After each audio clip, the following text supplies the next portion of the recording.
I am sure that you have received or you know about the 419 Nigerian scam that the Nigerian prince wants to transfer all this money. That is called phishing. And today on this video, we're going to be covering everything about it.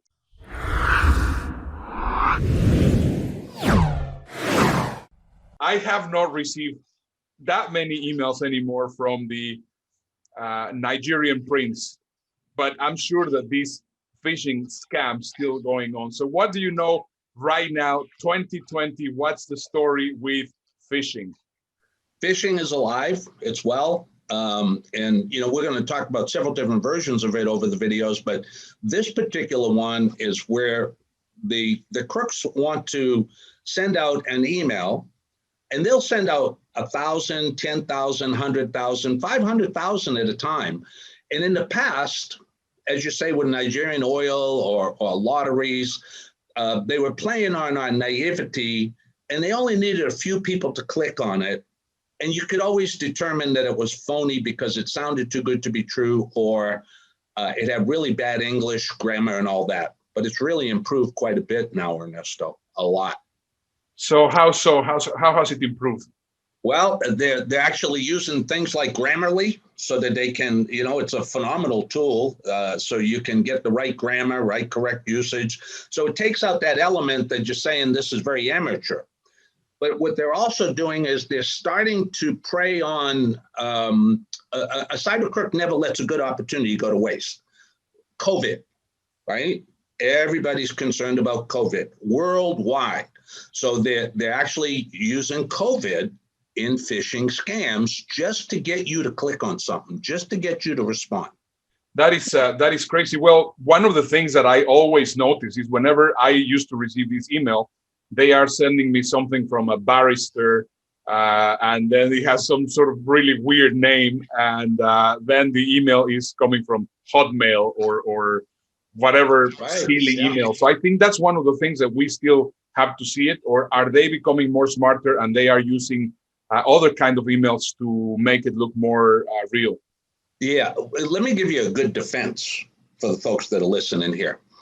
When you get these emails and you're not sure, did it come from Citibank? Did it come from Bank of America? Did it come from the Internal Revenue Service? Did it come from your ISP, your internet provider?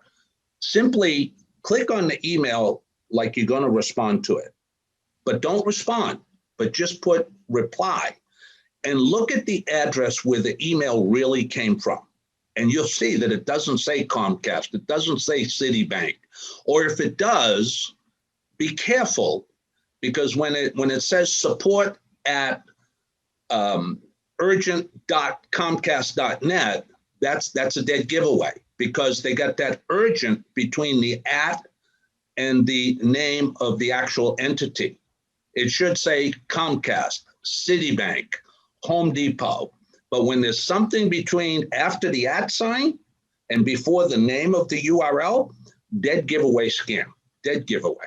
Yeah, and also one of the things that I've noticed whenever they're sending these kind of emails is normally the email, if it is sent from the bank or from the shop or whatever it is, it would be addressed to me. However, normally they say dear customer or dear sirs or something like that, because of course it is a massive email and they're not using the right software to send the emails. Is that still happening? It's still happening, but they're really improving that now because they have software that they can actually implement. They just get a file transfer just like we would, Excel spreadsheet, CBS file, and basically they can plug and play and put your name in there. Yeah. So don't think because it says dear customer that it's not real or a real threat. It can be, even if they address you. I'm telling you, every single day, Ernesto, and I'm in this industry, so I have to double check 2 or 3 of them. Right now with COVID, because of course people are working at home, it is already a bigger issue, and this is not something that is only affecting individuals. It's also affecting organizations, right? Oh, absolutely. It's because people are setting up with an emergency office in a remote location at the kitchen table. They've let their software security down. They've left their routers down.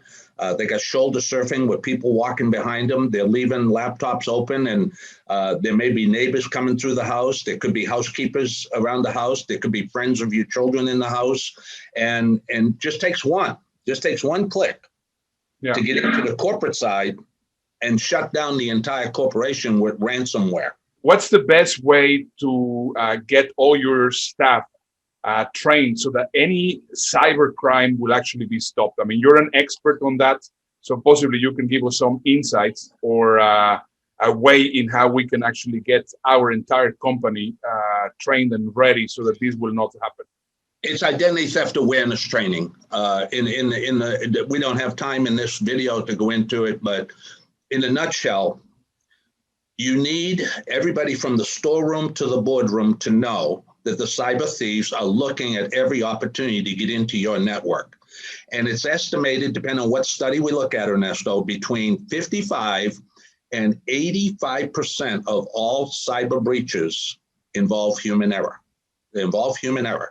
So the more that you can educate your staff about the who, the where, the why, the what, the when, and keep it current with the upcoming threats, that is the best defense. The firewalls, the software, they spend a lot of money on that, but I want everybody to understand the first and the last line of defense are your folks that are actually handling the data. I know that you've been an expert in cybersecurity for a number of years. And what surprises me is that these incredibly valuable trainings that you do for organizations, you do them at no cost. Can you explain how that works? Because I mean, I'm sure that every company can benefit from this, especially if it is at no cost. So can you explain how that works? Yeah, my whole philosophy has always been when I work with corporations, whatever training is I deliver is to reduce their risk, reduce their operating cost, increase their proficiency and their efficiency. So what I devised was a program, because when I go in and I advise and I train and help to develop that culture of security, the next question people ask is, well, what are the best products that I can use to offer to my employees so that if they become a victim of identity theft, they have licensed investigators and attorneys to resolve the issues. So I basically, as an insurance broker, I have some of the best in class products. And I just say to the companies that, look, I can come in, I'd be happy to come in and do the training, and this is what my rate is. Or if you want to go further and save even more incidents where you don't have identity theft or you're preventing that ransomware, if they'll offer my voluntary benefits on a voluntary basis, no cost to the business, but to the employee that sees a value, wants to protect their company or their employees or their staff members or their coworkers or their family, then they voluntarily get the benefit. And therefore, the company wins, the employee wins, and the cyber crooks lose.